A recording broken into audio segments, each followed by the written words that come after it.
राज्यामध्ये कोळसा टंचाई असल्याची चर्चा गेले काही महिने सातत्यानं होतीये। जसजसा उन्हाळा तापत चाललाय तसतसा राज्यातल्या कोळसा टंचाईच्या मुळे भारनियमनाचा चटका हा अधिकाधिक जनतेला अनुभवायला मिळतोय। ही सगळी परिस्थिती नक्की काय आहे आणि ही सगळी परिस्थिती नक्की कोणामुळे जन्माला आली आहे या आणि हा सगळा विजेचा घोळ हा कोणाच्या फायद्यासाठी घातला जातोय या आणि अशा विविध प्रश्नांसह आजची लक्षवेधीची चर्चा। राज्यात कोळसा टंचाई खोटी की खरी?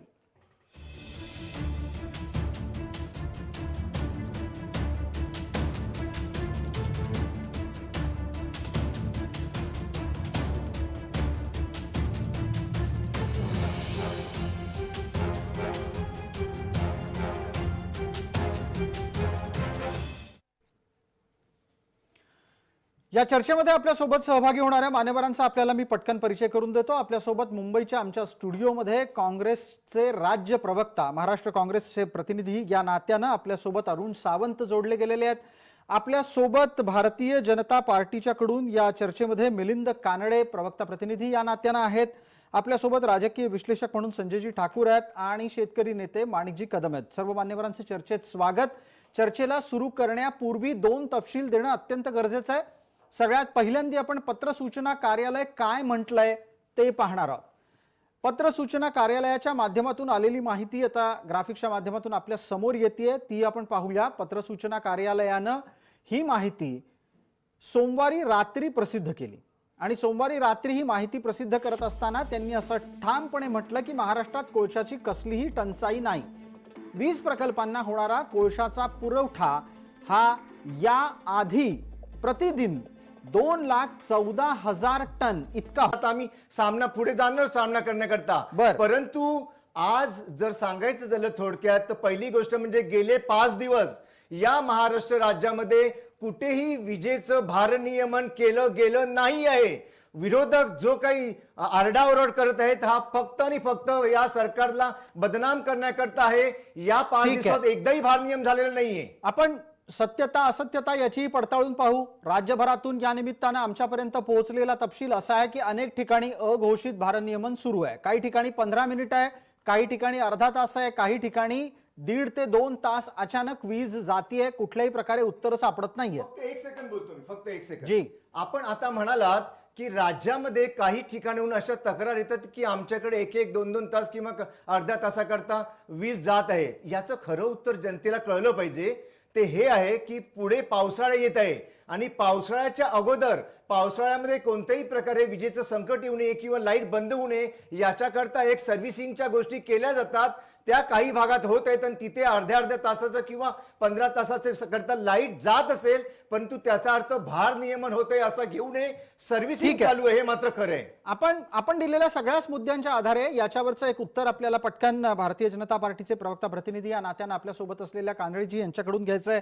मिलिंदजी, ज्या पद्धतीची उत्तरं समोर येत आहेत, सत्ताधाऱ्यांचे दावे समोर येत आहेत, त्याची वस्तुस्थिती आणि केंद्र सरकारनं दिलेल्या तपशिलाच्या बद्दलचं आपलं एकत्रित मत अपेक्षित करतो। मिलिंद कानडे। धन्यवाद। मी प्रेक्षकांना आणि सावंत साहेबांना सांगू इच्छितो की भारनियमन निश्चितच होत आहे। जी काय तांत्रिक माहिती आपल्याकडे उपलब्ध आहे त्यानुसार महाराष्ट्र राज्यामध्ये 24,400 मेगावॅटची मागणी आहे आणि पूर्ण महानिर्मिती, खासगी प्रकल्प आणि केंद्रीय प्रकल्प मिळून 23,100 मेगावॅट एवढीच फक्त वीज निर्मिती महाराष्ट्रात होऊ शकते। म्हणजे याचा अर्थ असा आहे सध्याची या राज्याची विजेची मागणी आहे ती 28,600 मेगावॅट आहे। जे तूट आहे खूपच कमी सांगितली। तूट आहे 28,600 मेगावॅट आपल्याला हवी आहे सध्या। या राज्यामध्ये 1,300 मेगावॅटची तूट आहे आणि ती तूट भारनियमनाद्वारे पूर्ण केल्या जाते आहे। हे निखालस सत्य आहे आणि सावंत साहेब जे काय माहिती सांगतायत ती निखालस खोटी आहे। आता दुसरं तथ्य मी सांगू इच्छितो की जे काय सावंत साहेब सांगतात की कोळशाचा पुरवठा नाही। हे बघा, कोळशाची खाण त्या ठिकाणी तिथे कंटिन्युअस मायनर्स ऑपरेट होतात, वेगवान मालगाड्या उपलब्ध आहेत। कोल प्लांट मध्ये जे थर्मल पॉवर प्लांट आहेत तिथे उत्कृष्ट दर्जाचे कोल हँडलिंग प्लांट्स आहेत। त्याच्यामुळे जो तात्विकरित्या तत्वतः 4 आठवड्याचा कोळशाचा साठा ठेवावा लागतो तो आजकाल या नव्या तांत्रिक प्रगतीमुळे 1 आठवड्याचा कोळसा पुरेसा आहे. सगळे जे महानिर्मितीचे प्रकल्प आहे ते योग्यरित्या चालतात आहे. हा काही अगदी जो अगदी दोष आहे, तो मिलिंदजी दोष आहे मिलिंदजी एक आणखी ऊर्जा तपशील फक्त मंत्रालयाच्या याच्यामध्ये जोडतो. तुम्ही जो मुद्दा व्यवस्थापकीय मांडता आहात दोष- त्याच्याच अनुषंगाने एक तपशील जोडतो. गेल्या काही दिवसांपासून सातत्यानं महाराष्ट्रामध्ये माध्यमांना, आपल्या लाडक्या माध्यमांना हाताशी धरून राज्य सरकारच्या वतीनं कदाचित अशा प्रकारचा प्रयत्न केला जातोय, भीती निर्माण करण्याचा प्रयत्न होतोय की बघा 2च दिवसाचा कोळसा उरला. मिलिंदजी, आपण आता सुस्पष्टपणे असं म्हणालात की एका दिवसाचा कोळसा जरी असला तरी पण काहीही अडचण नाही. आता याच अनुषंगानं मिलिंदजी मी आपल्यालाच विचारतो, तुम्ही तुमचं उत्तर पुढे न्यावं. राज्यात 2 दिवसाचाच कोळसा उरला हे सांगून भीती जन्माला घालून कोणाचा काय फायदा आहे?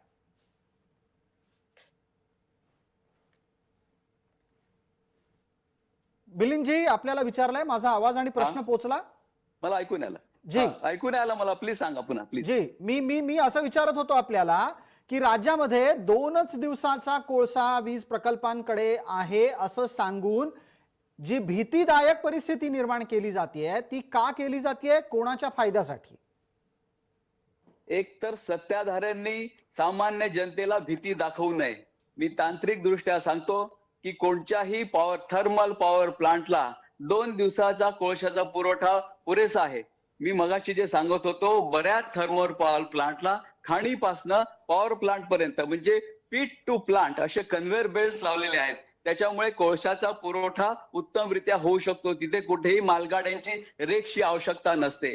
हा जो काही दोष आहे तो व्यवस्थापकीय दोष आहे. यांनी आधीपासून कोळशाच्या पुरवठ्याच्या ज्या गोष्टी करतात ते असं नाही आहे. यांनी वेळच्या वेळी पॉवर परचेस अग्रीमेंट्स केले नाही.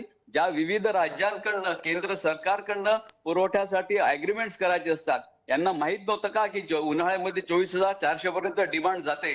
जर ही जर डिमांड आधीपासून जाते माहित असेल तर तशी योजना करायला पाहिजे. आपल्याकडे निर्मिती क्षमता 23,000ची आहे आणि आपण जर मागणी 24,000ची होणार असेल तर 1,000 मेगावॅटचा तुटवडा राहणारच आहे. मग तो तुटवडा भरून काढण्यासाठी आधीच पॉवर परचेस अग्रीमेंट करायला पाहिजे. मला मध्ये तुम्हाला रोखावं लागतंय. कानडीजी ऐका, आपण कृपया आपण जनतेला निदान खोटी माहिती तरी सांगू नका. सध्या परिस्थिती काय आहे ती सांगितली तर फार बरं होईल.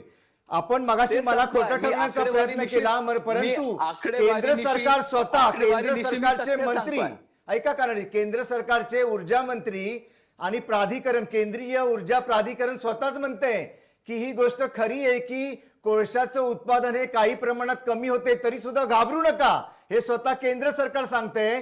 मी तुम्हाला आणि जनतेला एक माहिती सांगतो, त्याच्यावरून चित्र उघड होईल. या देशामध्ये विजेचं जे काही एकूण उत्पादन सध्या होतंय ते आपल्या देशासाठी 3.95 लाख मेगावॅट आहे. 3.95 लाख मेगावॅट. आणि भारत सरकार जे आहे आपलं ते किती करतंय तर 2.35 लाख मेगावॅटचं थर्मल वीज प्रोडक्शन होतंय. 2.35 थर्मल, त्याच्यानंतर 2.10 लाख कोळशापासून बनतंय. 2.10 लाख मॅट्रिक टन उत्पादन विजय आपल्या कोळशापासून होते. आणि हाच कोळसा मागच्या 21 आणि 22 वर्षामध्ये केंद्र सरकारकडून कमी उत्पादन केला गेला, हे लिखित आलेलं आहे. तरी सुद्धा तुम्ही म्हणता की केंद्र सरकारचा याच्यात काहीच दोष नाही. संजय ठाकूर त्यांचं मत मांडतायत, त्यांचं म्हणणं पूर्ण होऊ द्या. संजयजी, आप कोयला घोटाळा होता का मला सांगा, की फक्त आरोप होता? तो चालणार, पण तुम्ही खोटं बोलताय. जर का कोणी हे बोललं तर तुम्हाला नाही चालणार, असं आहे का? संजयजी, आपण आपल्या मुद्द्याला पूर्ण करावं. त्यांनी विचारलेला प्रश्न असा आहे की कोळसा घोटाळा झाला होता का? त्यावेळेच्या सीएजीनी जे काही मत मांडलं त्याच्यानंतर त्यांनी स्वतःच्या मतामध्ये परिवर्तन केल्याचं सांगितलं आणि त्या विनोद राय यांना पुढे कशा पद्धतीनं काय बक्षिशी मिळाली हा नंतर वेगळ्या राजकारणाचा भाग आहे. आपल्याला कोळसा घोटाळ्याच्या पलीकडे जाऊन जो महत्वाचा मुद्दा मांडायचा आहे की गेल्या 20-22 वर्षात स्वतः काँग्रेसचे प्रवक्ते या चर्चेत सांगतात. नाही तुम्ही स्वतः बोललात ना अरुण सावंत. मी या चर्चेमध्ये कुठेही असं म्हटलं नाही की गेली 20-22 वर्ष कोयल्याचं अनियमित निमित्त होती आणि आमचं सरकार होतं. आपण पुन्हा रिवाइंड करावं. माझ्या कुठेही असं वाक्य आलेलं नाही. कमाल करताय तुम्ही, स्वतः बोललात. नाही, संजयजी आणि मिलिंद कानडे दोघंही ऐकतात, माणिक कदम आहेत आपल्या सोबत, तेही ऐकतात आणि तुम्ही म्हणता की तुम्ही बोललाच नाहीत म्हणून. प्रसादजी, मी असं कुठेच बोललो नाहीये. आता पाहू शकता पुन्हा ही चर्चा. कळायचं आहे ते कळून चुकलाय. जनतेला जे सत्य कळायचं आहे ते कळून चुकलाय. आणि मला माझी विनंती आहे की संजयजी आपण आपलं उत्तर पूर्ण करावं, बिलकुल. सावंतजींना बोलू द्या, काही बिलकुल. हरकत नाही. संजयजी- काही हरकत संजयजी, नाही. आपलं म्हणणं पूर्ण जनतेला करा. सत्य कळलेलं आहे, आम्हाला बोलायचीच गरज नाही आहे. देखिए परिस्थिति बोला साहब, गंभीर बोला। इसीलिए है कि महाराष्ट्र में जो इस समय सरकार चल रही है, ज्या जालन्यामध्ये ही परिस्थिती आहे, तर तुमच्या जालन्यामध्ये साहेब काही नागपूरला ठिकाणी ही सुद्धा परिस्थिती भारनियमन असू आहे. शकेल, परंतु ते लोड शेडिंग अख्ख्या नाही. महाराष्ट्रात सध्या चालतंय. पावसाळा अख्ख्या समोर आहे. महाराष्ट्रात पाळती पावसाळा आहे. समोर जेव्हा असतो तेव्हा हे तर राज्य आपण- सरकार पावसाळ्यामध्ये लोड शेडिंग होऊ नये, विजेची टंचाई होऊ नये, वीज बंद होऊ नये याच्याकरता उपाययोजना आखत असते. फक्त अहो, आणि त्याच्यामध्ये साहेब, काही साहेब, काळ साहेब, काही साहेब, काळ लगेच स्किप पुढे केलं यावं जातं. लागतं पुढे. अर्ध्या अर्ध्या काय तासाकरता साठवून काही वाचवत ठिकाणी नाही चेकिंगचं पैशावानी. काम चालू असतं आणि त्याला लाईट आपण लोड तयार शेडिंग होईल ना. म्हणून आपण- या सरकारला बदनाम करण्याचा मला एक सांगा, एक बंद मिनिट. करावा. अहो एक मिनिट माणिक कदम, एक मिनिट. एक तांत्रिक मुद्दा आहे. जर समजा सरकारला असं सांगायचं आहे ना की लाईनची दुरुस्ती, देखभाल याच्यासाठी म्हणे काही क्षणासाठी वीज जातीये, हे सगळं तुम्हाला एप्रिलच्या आधी नाही करतायत का? हे काम एप्रिल पासूनच सुरू झालेले, आता झालं नाहीये. फेडरलवरची जाते, आता एका फक्त हे डिबेट फेडरलवरची. चालू आहे, तेव्हा मी अशी तुम्हाला ही पूर्ण माहिती भागातली सांगतोय. लाईन ठीक आहे. या मिलिंद सरकारने कानडेजी. वेळीच सरकार जागा झालेलं आणि वेळीच उपाय करत आहेत. मिलिंद कानडजी, उन्हाळा येऊन 15 दिवस होऊन गेलेले आहेत. एप्रिल 15च्या नंतर आपण चर्चा करतोय आणि सरकारचे प्रतिनिधी सांगतात विजेच्या लाईनची दुरुस्ती, देखभाल होत असल्यानं काही ठिकाणी वीज जातीये. मी आता मला सावंत साहेब माझं फक्त मुद्दा एकदा फक्त ऐकून घ्या शांत चित्ताने, मग बोला. सगळी जनता बघते आहे. अहो जेव्हा काही देखभालीचं काम होतं ना तेव्हा एक फीडर बंद केला जातो, एक फीडर. पूर्ण वस्ती किंवा पूर्ण जागा नाही, पूर्ण शहर किंवा गाव नाही. बरोबर. तर देखभाली दुरुस्ती ज्या करायच्या असतात त्या आता ऍट द पीक अवर नाही केल्या जात. त्या नेहमी जेव्हा पीक रिक्वायरमेंट नसते तेव्हा केली जातात. एक सगळ्यात महत्वाचं. आणि भर उन्हाळ्यामध्ये जेव्हा डिमांड जास्ती आहे, सगळी विजेची उपलब्धता कमी आहे, त्यावेळेस कधीच असं काम केलं जात नाही, देखभाल दुरुस्तीचं काम. आपण कोणत्याही तांत्रिक विश्लेषकाला किंवा इंजिनियरला, इलेक्ट्रिक इंजिनियरला विचारा की असं होतं का? कानडे, हे तुम्हाला कोणी सांगितली? व्यवस्थापकीय कोणी माहिती ऊर्जा दिली? मंत्रालयाचा दोष आहे की कानडेजी. यांनी आधी तजवीज केली नाही, म्हणून त्यांना आता हे सगळं भार नियमाला सामोरं जावं लागतंय. कानडे साहेब, तुमचं म्हणणं मी ऐकलं शांत चित्ताने. तुम्ही जे म्हणत आहात ते पीक हावर्स मध्ये अशा गोष्टी केल्या जात नाही. तुम्हाला कोणी माहिती दिली ही की पीक हावर्स मध्ये सगळं काम होतंय म्हणून? सरकारला अहो, एवढं माझा तरी अभ्यास माहिती आहे आहे, की मला कधीही कोणाच्या कामं केली माहितीवर पाहिजे बघायची ती. गरज नाही. सरकारच्या माझा अभ्यास आहे. तंत्रज्ञ जे कोणी आहेत, माझा अभ्यास आहे विजेतंत्री सावंत साहेब, आहेत. उगाच बडबड करत नाही मी. नाही, आता तुम्ही खूप हुशार व्यक्ती आहात कानडे साहेब. तुम्ही आता हा, ऐकून घ्यावा ना. त्यासाठी सांगायची तुम्हाला गरज नाही हो. सत्य बोललेलं तुम्हाला मी आवडत आभारी आहे नाही. आपला. सत्य बोललेलं भारतीय जनता पार्टीच्या कुठल्याही नेत्याला आवडत नाही. असत्य हाच तर तुमचा मूळ बघा, पाया आहे तुमच्या पक्षाचा. आम्हाला- तुमच्या लेखी काँग्रेसचे सगळेजण खरं बोलतात का अरुण सावंत? मी असं म्हणत नाही की आम्ही सगळे सत्यवादी आहोत, अरे, परंतु ज्या मग एका प्रमाणे मुद्द्यावर तर असत्याचा कायम भडीमार- राहा, एका मुद्द्यावर तर कायम राहा. तुम्ही म्हणता ऐका. भाजपवाल्यांना खरं बोललेलं चालत नाही आणि काँग्रेसवाले पूर्ण खरं हे बोलत पहा, नाही. ज्याप्रमाणे असत्याचा भडीमार गेली 8 वर्ष या देशामध्ये चालू आहे भारतीय जनता पार्टी मार्फत, तसा भडीमार काँग्रेसवाले कधीच करत नाही. मला सांगा अरुण सावंतजी की 5 वर्ष त्याच 8 वर्षांमधली भारतीय जनता पार्टीचं सरकार राज्यात होतं तेव्हा का लोड शेडिंग नव्हतं, कोणी तेव्हा का सांगितलं? भारनियमन नाही, नव्हतं? नाही, कोणी सांगितलं तुम्हाला की गेल्या भारतीय जनता पार्टीच्या काळामध्ये लोड शेडिंग झालं नाही असं कोण म्हणतं आपल्याला? अरे अनुभव भारतीय- आहे, नाही, अनुभव आहे. आपण भारतीय- सांगता की अनुभव. भारतीय जनता पार्टीच्या सत्तेच्या काळामध्ये सुद्धा लोड शेडिंग 2 वेळा झालं होतं मोठं. हे मी ठामपणे सांगू अहो इच्छितो. 2 वेळा किती वेळासाठी झालं होतं, कसं झालं होतं, कुठे झालं होतं याचाही तपशील लागेल. पहा, तुम्हाला आता सगळ्या गोष्टी हव्या असतील तर आपण चर्चा संपल्यानंतर मी तुम्हाला देईन ते. बर. तुम्ही माझ्याकडे आताचा सगळ्याचा पाढा वाचायला लावलात तर ते अशक्य आहे मात्र. मिलिंद कानडे आणि त्याचबरोबर इतर असलेल्या प्रत्येक बोला. मान्यवरांना आपल्या या ज्या दाव्यावर आपण पटकन बोलतं करूया. 30-30 सेकंद मी प्रत्येकाला देतो.